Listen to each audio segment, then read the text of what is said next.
اسی میں آپ کو ایک لاہوری کا قصہ سناؤں میں. کیا ہوا وہ مجھے خود انہوں نے بتایا. کہتے ہیں میری کسی عربی سے ہو گیا پھڈا. ٹیکسی ڈرائیور تھے وہ, اب عربی تو بڑے مضبوط ہوتے ہیں. کہہ رہے ہیں ہوا یہ ہے کہ اب جب پھڈا ہوا نا تو سعودی عربی نے مجھے ہلکا سا دھکا دیا, میں نے بہت زور سے جا کے میں گرا. یعنی اس نے ہلکا سا لگایا نا, کہہ رہے میں نے ایسا اپنے اوپر اس دھکے کو مسلط کیا جیسے اس نے مجھے رکھ کے چماٹ مارا ہے اتنا زور سے. کہتے ہیں میں خود بخود ہی فٹ پاتھ پہ رگڑ رہا ہوں تاکہ خراشیں آئیں, خون نکلے. ابے میں نے کہا یار میں گرا ہوں اور میں ایسے جا کے نا, وہ عربی بھی دیکھ رہے یار یہ تو میں نے یوں کیا ہے, میں نے اس کو ہو کیا گیا. کہہ رہے یوں گرا ہوں اور یوں کر کے نا خراشیں آ رہی ہیں, گھٹنے پہ چوٹ آ رہی ہے, یہ آ رہی ہے, قمیض پھٹ رہی ہے, شلوار پھٹ رہی ہے, پتہ نہیں کیا کیا جو اس سے بس میں تھا اس نے کر لیا. یہی ہوا, عربی اندر ہو گیا جیل میں. کہہ رہی ہے معافیاں مانگ مانگ کے اس نے جان چھڑائی ہے. مجھ سے بھائی معاف کر دے یار, آئندہ کسی لاہوری سے. جرمانہ بھی دیا اس نے, عربی نے, جیل میں بھی گیا. وہ سعودی جو ہے نا کہہ رہا معافیا مانگ مانگ کے مجھے ترس آئے چل جا. کیا یاد. تو ایک اور قصہ ہے یار, اب کیا کرے یار. ہمارے ایک جاننے والے تھے, اللہ ان کی مغفرت کرے, ان کی وہ بائک پہ کہیں جاتے ہوئے نا کسی کو ٹکر مار دی. اتنی زور سے ماری وہ بندہ نیچے گرا ہے, اس کا سر پھٹا, بے ہوش ہو گیا. ان کو لگا بیٹا میں آ گیا چوڑے میں. یہ کہتے ہیں میں گرا ہوں. اچھا ہوا یہ کہ ان کو نا لوگ 4 آدمی اٹھا کے لا رہے تھے, جاننے والے تھے, نام نہیں بتاؤں گا, بڑے نیک آدمی تھے, بس بیچاروں سے ایسی حرکت ہو گئی. تو 4 آدمی نا ہمارے ایک جاننے والے صاحب تھے, ان کو اٹھا کے لا رہے ہیں ان کے گھر پہ. میں نے دیکھا, میں نے کہا کیا ہو گیا. کہہ رہے ہاں ہو مر رہا ہوں. اب 4 آدمی لا رہے ہیں یار, یہ تو مر رہے ہیں بھائی, سانسیں اکھڑ رہی ہیں ان کی, ایسے بنے ہوئے نا. میں نے کہا ہاسپٹل لے کے, کہہ رہے نہیں ہاسپٹل نہیں, گھر لے کے جاؤ. میں نے کہا بھائی اس کہہ رہے ان کا خطرناک ایکسیڈنٹ ہوا ہے, یہ مر رہے ہیں. جو لوگ لے کر آئے نا ان کو اٹھا کے, یہیں یو پی موڑ سے, یو پی موڑ پہ ایکسیڈنٹ ہوا. یہ بائک پہ تھے اور چیخ رہے, ہاں ہو لگایا ہوا انہوں نے. 4-6 آدمی اٹھا کے لا رہے ہیں ان کو. تو کہہ رہے ہیں یہ تو ہم نے تو بہت کوشش کی, ہسپتال جا ہی نہیں رہے. میں نے کہا نہیں ان کو ہاسپٹل لے کے جاؤ. مجھے ترس آ رہا ہے یار, مرمرا نہ جائے, پتہ نہیں اندرونی چوٹ ہے, باہر سے کچھ بھی نظر نہیں آ رہا تھا مجھے نا. میں نے کہا اندر کوئی پھیپڑا ویپڑا ہل گیا لگ رہا ہے. میں کہہ رہا ہوں بھائی ان کو لے کے جاؤ. کہہ رہا نہیں نہیں گھر لے کے جاؤ, مر رہا ہوں. ہاں گھر لے گئے ان کو. میں نے مجھے بڑا تھوڑی دیر میں جب معاملہ ٹھنڈا, وہ چلتے ہوئے آ رہے ہیں نا بڑے انجوائے. میں نے کہا بچ کے. کہہ رہے بھائی مسئلہ یہ ہوا ہے, غلطی میری تھی. صحیح ہے, بندہ گرا ہے, بے ہوش ہو گیا. میں نے کہا بیٹا گیا, اب پبلک نے کیا کرنا ہے, میری ہڈیاں توڑنی ہیں. تو میں اس سے زیادہ مظلوم بن گیا, ایسے چیخ رہا ہوں. پبلک آئی تھی ان کو مارنے کے لیے. کہہ رہے یار اتنے بندے پکڑ کے کوٹیں گے, میں تو کہہ رہے میں نے کہا ایسا بن جاؤ جیسے میں تو ویسے ہی مر رہا ہوں. یار کیا ایکٹنگ کی ہے اس بندے نے. بچ گئے, بچ گئے. پبلک نہ صرف یہ کہ مارا نہیں, باقاعدہ پبلک عزت کے ساتھ اٹھا کے گھر لے کر آئیے. یہ آپ کی امانت ہے, اس کو رکھیں آپ. میں بول رہا ہوں ہسپتال, کہہ رہے ہیں نہیں ہسپتال نہیں. ان کو پتا تھا بیٹا ہسپتال میں ڈاکٹروں نے کوٹنا ہے پکڑ کے. تو کہاں سے کہاں کس سے چلے گا یار. میں جرمنی میں تھا, میں نے 2 انگریزوں کا پھڈا دیکھا. دونوں لمبے چوڑے موٹے تازے, لڑ رہے ہیں, یہ ایسی یوں ہے, فلانا ہے, ڈمکانا ہے, اور لڑ رہے ہیں. مجھے آواز آ رہی, میں نے کہا یہ کیا ہو رہا ہے. اور دونوں کے ہاتھ میں ڈنڈے, گھما رہے ہیں لیکن جان کر کوشش کر رہے لگ نہ جائے اس کے. جیسے ایک گورے نے ڈنڈا گھمایا سر کے اوپر سے شوں کر کے, دوسرے لات گھمائی قریب سے, جیسے فلموں میں نہیں ہوتا, یہ لگے ہی نہیں. میں نے کہا یار اتنا لڑ رہے ہیں اور ڈنڈے بھی ہیں دونوں کے ہاتھ میں, ٹچ نہیں ہونے دے رہے. تو انہوں نے بتایا لا اتنا سخت ہے نا, کسی کا بھی ڈنڈا یا لات دوسرے کو ٹچ ہو گئی نا تو چوڑے میں آ گیا وہ. پولیس آ کے یہ نہیں دیکھے گی کس کی غلطی تھی, کون صحیح ہے کون غلط. پولیس کہے گی تمہارا ڈنڈا اس کے لگا ہے, ٹھیک ہے نا. اس کو پتا ہے چوڑے میں آؤں گا, میں پھنسوں گا.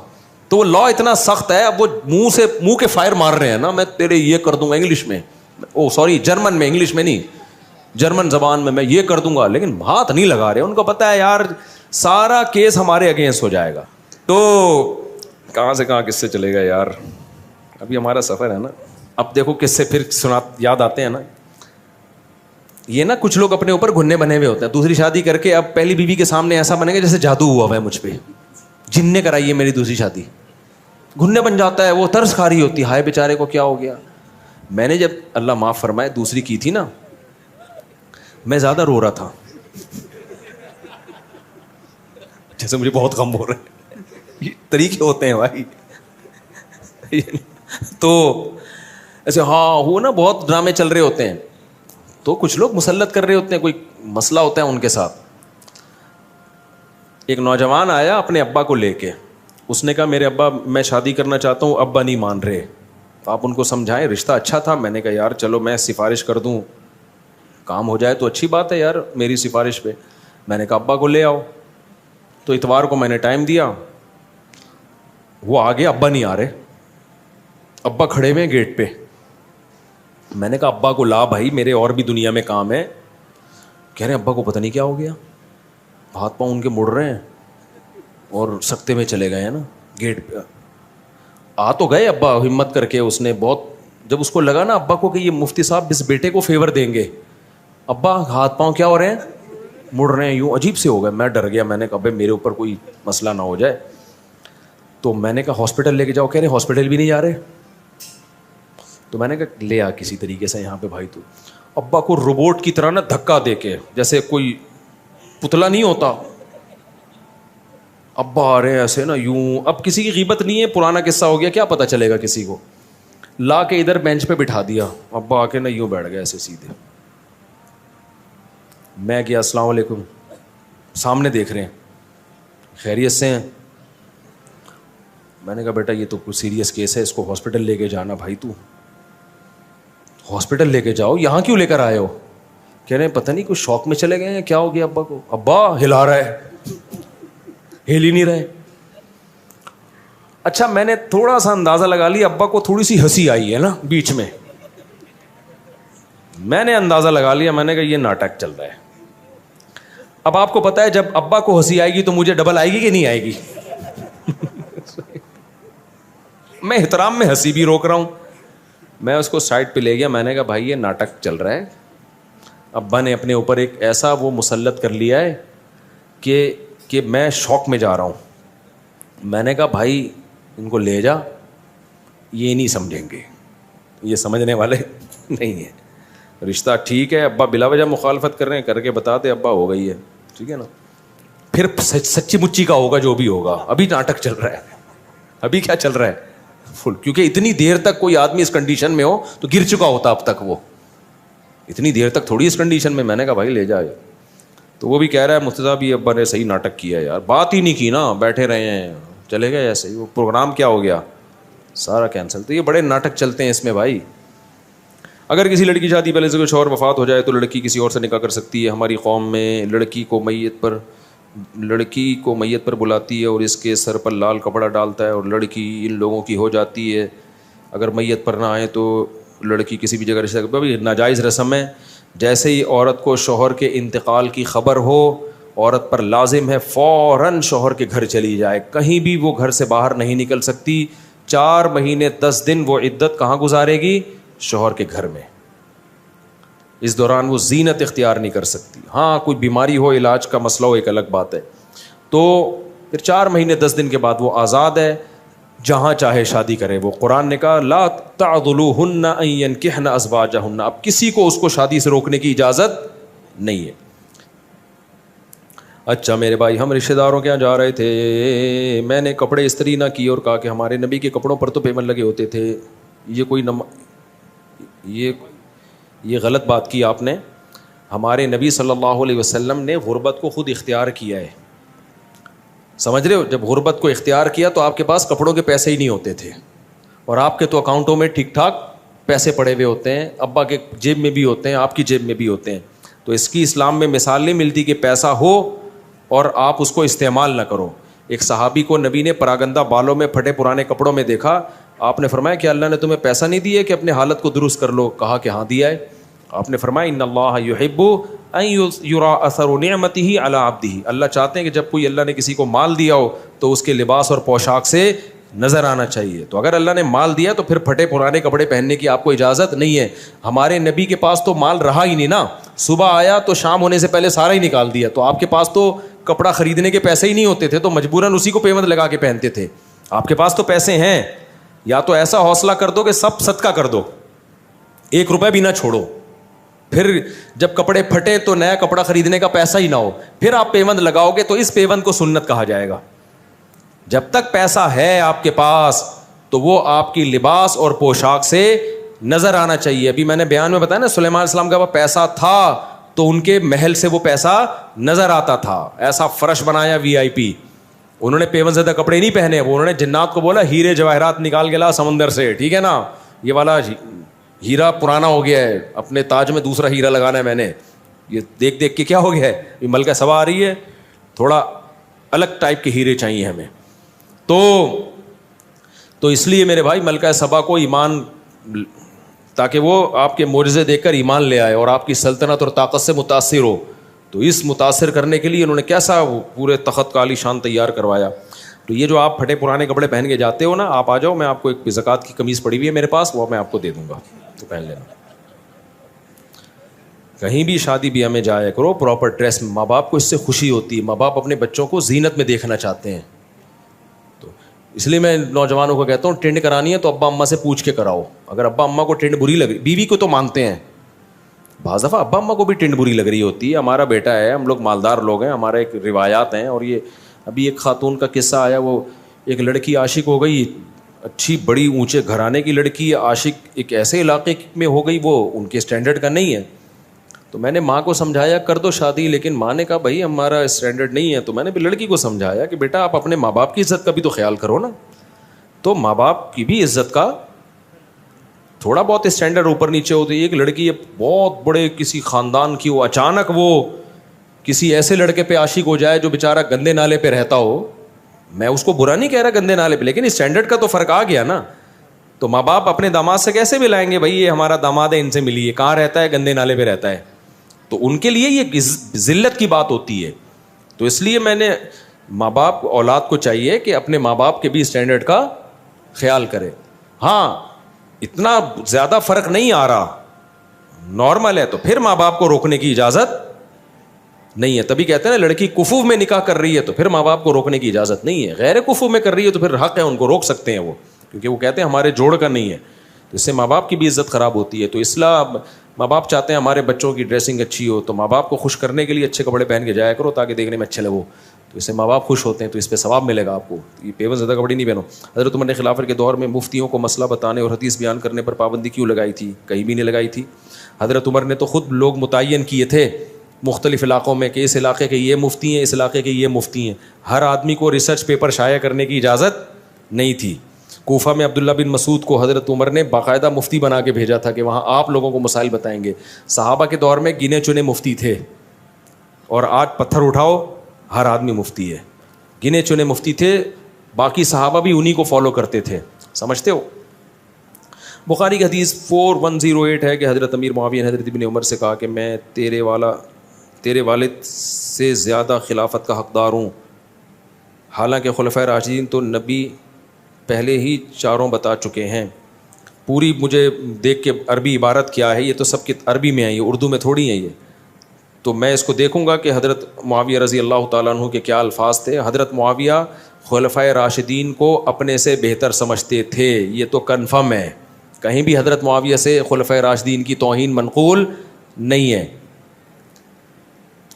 باقی اس کا کیا جواب ہے یہ میں پہلے اصل کتاب میں دیکھوں گا تو مجھے پتہ چلے گا سیاق و سباق میں بات کیا ہو رہی ہے. اکابر انجینئر نے علماء اکابرین کا واقعہ بتایا ہے. کتاب تذکرۃ الرشید سے حوالہ بھی دیا ہے کہ حضرت رشید احمد گنگوہی اور حضرت قاسم نانوتوی لیٹے ہوئے تھے, ایک دوسرے کے سینے پہ ہاتھ پھیرا تو انہوں نے کہا میاں لوگ کیا کہیں گے؟ تو جواب دیا کہ کہنے دو. تو دونوں ہم جس پرستی ہم کر رہے تھے معاذ اللہ. دیکھو انجینئر کا ہو گیا دماغ خراب, اور انجینئر کی ایک ویڈیو شائع ہوئی ہے, اس کے پتہ چلتا ہے کہ کون کیا کر رہا تھا. پرانی ویڈیو ہے اس کی, آپ دیکھ لیں, وہ میں کیا بولوں, ہمیں تو یہ باتیں کرتے ہوئے بھی برا لگتا ہے. میں نہیں کہہ رہا کہ وہ ہم جس طرح پرستی کر رہا تھا, میں ایسا الزام نہیں لگا رہا. تو کچھ لوگوں نے شائع کی ہے یہ جو واقعے سے جتنی غلط فہمی ہو رہی ہے نا, انجینئر کی اس ویڈیو سے اس سے زیادہ غلط فہمی ہوگی اور انجینئر پہ الزام لگے گا, لیکن ہم اس کی تعویل کرتے ہیں. سمجھ رہے ہو؟ میں ایک بات کہتا ہوں, اگر یہ دونوں معاذ اللہ ہم جس پرستی کر رہے ہوتے, دونوں بڑی عمر کے لوگ, بڑی بڑی داڑیاں, تو کیا نقل کفر نباشت, اور کیونکہ اس نے خود یہ بحث اٹھا دی ہے نا, تو ہمیں تو شرم آ رہی ہے یہ بحث یہاں اس صفائیاں بیان کرتے ہوئے بھی. تو کیا لڑکوں کی کمی تھی اس زمانے میں؟ ہم جس طرح پرستی کرنے والا کیا اتنی بڑی بڑی داڑیوں والے آدمی کو تلاش کرتا ہے اس کام کے لیے, اور پھر وہ یہ کر کے کتاب میں لکھیں گے بھی ہے بھائی. یہ خالصتاً ایک مذاق کا واقعہ ہے جو ان کے کسی شاگرد نے لکھا کہ دونوں لیٹے ہوئے ہیں, مذاق کر رہے ہیں ایک دوسرے کے, جیسے ہوتا ہے نا بے تکلفی کا مذاق, لوگ کر رہے ہوتے ہیں, فحش مذاق بھی کرتے ہیں ایک دوسرے کے ساتھ بے تکلفی میں. وہ ایک محض مذاق کا واقعہ ہے. لکھنے والے کا مقصد یہ تھے کہ اتنے فری تھے کہ اس قسم کے فحش مذاق بھی آپس میں کر لیا کرتے تھے. اب لکھنے والے کی غلطی یہ ہے کہ یار اگر کوئی آپس میں اتنا بے تکلف ہے, اس طرح کا مذاق کر بھی رہا ہے, تو اس کو کتاب کی زینت بنانا بنتا نہیں ہے. وہ بے وقوف نے اس کو کتاب کی زینت بنا دی ہے. تو اس پہ یہ اعتراض بنتا ہے کہ یار اگر اس طرح کا کوئی مذاق کسی کے ساتھ کر بھی رہا ہے, میاں لوگ کیا کہیں گے, یہ مذاق ہے, تو اس کو کتاب میں لکھنے کی ضرورت نہیں ہے. لوگ کر رہے ہوتے ہیں, ایک دوست بھی ایک دوسرے سے مذاق کر رہے ہوتے ہیں, آج تو بڑا کہتے ہیں نا, بڑا آج تو بڑا چمکتا ہوا لگ رہا ہے, کاش تو لڑکی ہوتا میں تجھ سے شادی کرتا, یہ کہہ رہے ہوتے ہیں نا لوگ. یہ دوست احباب آپس میں مذاق کرتے ہیں, لیکن یہ مذاق ایسا نہیں ہوتا بیٹھ کے کتاب میں لکھ دو کہ حضرت جی فلاں موقع پہ فلاں کو یہ فرما رہے تھے. تو لکھنے والے کی یہ غلطی ہے کہ اس نے اس مذاق کے واقعے کو, بے تکلفی کے واقعے کو کتاب کی زینت بنا دیا. انجینئر کیا کچھ سڑا ہوا دماغ ہے, اس کے ہمیشہ اس سے گوبر ہی نکلتا ہے, منہ سے بھی گوبر. بعض لوگوں کے گوبر کا ایک خاص راستہ اللہ نے بنایا ہے, وہیں سے نکلے گا. لیکن کچھ لوگ ایسے ہیں کہ ان کے لیے وہ راستہ چھوٹا پڑ گیا تو منہ سے بھی گوبر نکلتا ہے. تو انجینئر اگر یہ اعتراض کرتا نا کہ ان کے مریدوں میں عقل نہیں تھی, ایک نجی واقعہ, محفل کا مذاق کا واقعہ کتاب میں لکھ دیا, تو ہم اس کو سپورٹ کرتے کہ واقعی صحیح کہہ رہا ہے. یار ایک بے تکلفی کا واقعہ تھا, کتاب میں لکھنے کی کیا ضرورت تھی؟ لیکن انجینئر کے چونکہ دونوں راستوں سے گوں ہی ہمیشہ نکلتا ہے, تو منہ کی بواسیر کہتے ہیں نا, تو اس نے فوراً اس پہ کہہ کے لونڈے بازی کر رہے تھے معاذ اللہ. تو خدا کے غضب سے ڈر. رشید احمد گنگوہی کے تقوی کے واقعات اگر میں تجھے سنانا شروع کر دوں تو بے ہوش ہو جائے گا, تو ان کی خاک کے برابر بھی نہیں ہے. قاسم نانوتوی رحمہ, یہ مدرسوں کی بنیاد, پوری دنیا میں اللہ نے کام لیا. آج پوری دنیا میں امام حرم کا بھی بیان یوٹیوب پہ موجود ہے, اور میں تو دنیا گھوم کے آیا ہوں. مولانا طارق مل صاحب پوری دنیا گھومے ہیں. پوری دنیا میں آپ کو مدرسہ ملے گا نا, اس کے تانے بانے علماء دیوبند اور مولانا قاسم نانوتوی سے جا کے ملیں گے. اگر خدا نہ خواستہ وہ یہ ہوتے, اتنی اللہ ان کے عقیدت لوگوں کے دلوں میں بٹھاتا, ان کے شاگرد اتنی بڑی بڑی قربانیاں دیتے. تو ایک مذاق کا واقعہ, دو بوڑھے لیٹے ہوئے ہیں اور ایسے فری ہو رہے ہیں, ایک دوسرے سے مذاق کر رہے ہیں, تو بے وقوف کسی نے اس مذاق کو کتاب کی زینت بنا دیا. تو اسے نہیں پتا تھا منہ کی بواسیر بھی ہے بہت سے لوگوں کو, وہ بیٹھ کے اسی کو کیش کرائیں گے. تو انجینئر کو خدا کے عذاب سے ڈرنا چاہیے, جو لوگوں کی اس طرح سے عزتیں اچھالتا ہے, دنیا میں لازمی ذلیل ہوتا ہے وہ. تو اس کو چاہیے کہ تو سچی مچی میں نہ پکڑا جائے کہیں, صحیح ہے نا. میں الزام نہیں لگا رہا انجینئر پہ کہ وہ یہ حرکتیں کرتا ہے, نہیں کرتا ہوگا, ہم اچھا گمان رکھتے ہیں. لیکن جب کوئی کسی کا اس طرح سے مذاق اڑاتا ہے تو اللہ اس کو اس جرم میں مبتلا کرتے ہیں. اور اس کی ویڈیوز پڑی ہوئی ہیں, ہم تو پھر اس کی بھی تعویل کر رہے ہیں. نہیں کہہ رہا کہ یہ غلط حرکتیں کر رہا ہے, لیکن کسی نے بنایا یہی واقعہ کہ یہ میاں کیا کر رہے ہو, اس کو دیکھو اور اس سے پوچھو میاں تم کیا کر رہے ہو یہاں پہ. تو وہ ویڈیو تو ہم نے وائرل بھی نہیں کی. میں نہیں کہہ رہا اس میں کوئی غلط حرکت کر رہا ہے, لیکن آپ وہ ویڈیو دیکھو گے تو آپ کو پتا چلے گا جو دوسرے پہ الزام لگا رہا ہے نا, اس سے زیادہ خود اس کے اوپر انگلی اٹھ سکتی ہے. سمجھتے ہو کہ نہیں سمجھتے؟ تو میرے اس بیان کے ساتھ کوئی وہ ویڈیو چلا دے, لیکن نہ چلائے اچھا ہے. ہم تو نہیں چاہتے کہ ایسی گند سوسائٹی میں پھیلے, لیکن یہ بہت زیادہ اللہ نے فری ہو رہا ہے, یہ بہت بکواس کر رہا ہے. اتنے بڑے بڑے داڑھیوں والے آدمی یار, جن کے ہزاروں مرید ہوں, لاکھوں دنیا ان پہ عاشق ہو, اور پوری دنیا میں انہوں نے دین کا کام کیا, وہ ایک بے تکلفی کا ایک مذاق کر رہے ہیں. تو ٹھیک ہے, یہ مذاق نہیں کرنا چاہیے ان کو, اس لیول کا مذاق نہیں کرنا چاہیے. یہ بھی نصیحت کی جا سکتی ہے, اور اگر کر لیا ہے تو لکھنا نہیں چاہیے, یہ بھی نصیحت کی جا سکتی ہے. یہ نہیں کہ ان کو لونڈے باز کہا جائے معاذ اللہ. لڑکوں کا, وہ لڑکے کرنا ہوتا تو اتنے بڑے بڑے بڈھوں کے ساتھ بستر پہ نہیں لیٹے ہوئے ہوتے وہ. تو اس کو ہو گئی ہے منہ کی بواسیر, سمجھ رہے ہو. اس عمل کو لوگ وہی بات ہو گئی نا مرزا غلام احمد قادیانی کا مناظرہ, اس کے کسی مرید کا مناظرہ ہو رہا تھا عطا اللہ شاہ بخاری کے ساتھ رحمۃ اللہ علیہ. تو عطا اللہ شاہ بخاری رحمۃ اللہ علیہ نا, تو وہ دلائل دے رہے تھے کہ حضرت عیسیٰ علیہ السلام تو ماں کے پیٹ جو پیدا ہوئے تو ماں کی گود میں بولے ہیں. تم کہتے ہو کہ یہ مرزا غلام احمد قادیانی عیسیٰ ہے, تو یہ تو ماں کی گود میں نہیں بولا. تو قادیانی نے بولا کہ اس کی کتابوں سے دکھایا کہ مرزا نے دعویٰ کیا کہ میں ماں کے پیٹ میں ہی بولتا تھا. چیزیں ایک پہنائی جاتی. حضرت عیسیٰ ابن مریم تو ماں کی گود میں بولے, میں کہاں بولتا تھا, بیچا کم جا رہا ماں کے پیٹ میں ہی پہنایا. تو جب اس قادیانی نے یہ بولا نا, تو عطا اللہ شاہ بخاری نے کہا کہ ماشاء اللہ ماں کے پیٹ میں جب بولتے تھے تو راستے تو دو ہیں جہاں سے آواز آتی ہوگی, کر کے باتوں کو دو ہی ٹوٹل راستے ہیں جہاں سے آواز کر کے بندے کو آتی ہوگی. ایسے جیسے اگر پورا اس کو یہاں سے آواز آئے گی تو کیا پتا چلے گا کہ ماں بول رہی ہے یا بچہ بول رہا ہے؟ بھائی اگر وہ بچہ جب ماں کے پیٹ میں بولے گا آواز یہاں سے آئے گی, تو کیا پتا چل رہا تھا کہ ماں بول رہی ہے یا, کیونکہ جب یہاں سے آواز آتی ہے تو ہم سمجھتے ہیں وہ بندہ بول رہا ہے, تو ایک ہی جگہ رہ گئی تو وہاں سے آواز آتی تھی ان کی. اور کہتا ہے میں کسی فقہ شقہ کو نہیں مانتا. اللہ نا باطل کو پنپنے نہیں دیتے ہیں, اس طرح کے ذلیل ہو گیا سارے لوگ مارکیٹ میں. انجینئر کو چاہیے کہ تھوڑا لمٹ کراس مت کرے. رشید احمد گنگوہی, مولانا قاسم نانوتوی ہمارے بزرگوں میں سے, آج ہمارے سر پہ پگڑی ہے, ہمیں جو ٹوٹی پھوٹی اللہ دین کی خدمت کی توفیق دے رہا ہے ان اکابر کے شاگردوں کی جوتیاں سیدھی کرنے کی وجہ سے دے رہا ہے. اور ہم نے ان اکابر کے شاگردوں کا تقویٰ دیکھا ہے, سمجھ رہے ہو. رشید احمد گنگوہی رحمۃ اللہ علیہ, میرے پردادا بیعت تھے رشید احمد گنگوہی سے, میرے پردادا, میری دادی ان کا تقویٰ بتاتی تھی میرے پردادا کا. میرے جو دادی جو تھی نا ان کا تقویٰ بتاتی تھی, جو بیعت تھے نا میرے پردادا رشید احمد گنگوہی سے, تہجد میں 5 پارے پڑھنے کا معمول تھا ان کا, اور بہت زیادہ ذکر اللہ کیا کرتے تھے. اللہ تعالیٰ نے تو ہم نے ان اکابر کے شاگردوں کو دیکھا ہے. میرے والد صاحب پھر ظاہر ہے میرے دادا کی اولاد تھے, ان میں ہمیں تقویٰ نظر آیا. تو ہمارا تو نسب والا سلسلہ ان اکابر سے روحانی تعلق سے جا کے ملتا ہے. تو ہم نے تو اپنے, میرے نانا بیعت تھے, میری دادی بھی بیعت تھی مولانا عبد الرحیم رائے پوری رحمۃ اللہ علیہ سے, وہ بھی انہی کے سلسلے کے تھے. تو ہم نے اپنی دادی کا تقویٰ اپنی آنکھوں سے دیکھا ہے, کیسے نوافل روزے رکھنا, تلاوت, نماز, طہارت. تو بھائی تم ہمیں نہیں ورغلا سکتے, ہم نے, ہمارا علم مشاہدے پر مبنی علم ہے. تمہارا علم جو ہے نا کتابوں کو دائیں بائیں کرنے والا علم ہے. ہمیں کہتے ہیں قبر پرست, علماء دیوبند قبر پرست. میرے تو باپ دادوں میں جو سارے علماء دیوبند کے شاگرد تھے, کوئی ایک بھی ہمیں قبر پرست, اگر وہ قبر پرست ہوتے تو کوئی ایک تو نظر آتا نا. تو انہوں نے فرمایا ہمارے والد صاحب نے تو کبھی تعویذ گنڈے بھی نہیں رکھے, کچھ بھی نہیں, کیونکہ علماء دیوبند سے تعلق تھا. میری دادی جو تھی نا تیجے کے کھانے کبھی نہیں کھاتی تھی, مردوں کے کھانے, کیونکہ علماء دیوبند سے تعلق تھا. پھر وہی مشہور کبھی نہیں کھایا انہوں نے میت کا کھانا. کوئی رشتہ داروں میں بھی کوئی ہو گیا نا میت کا, کہ یہ میت کے کھانے تو ہمارے حلق میں اترتے ہی نہیں ہے. تو ہم نے تو ان کے جو اثرات ہیں اپنی آنکھوں سے, تبلیغی جماعت پوری علماء دیوبند کا ایک شاہکار ہے, انہی کے اثرات ہیں.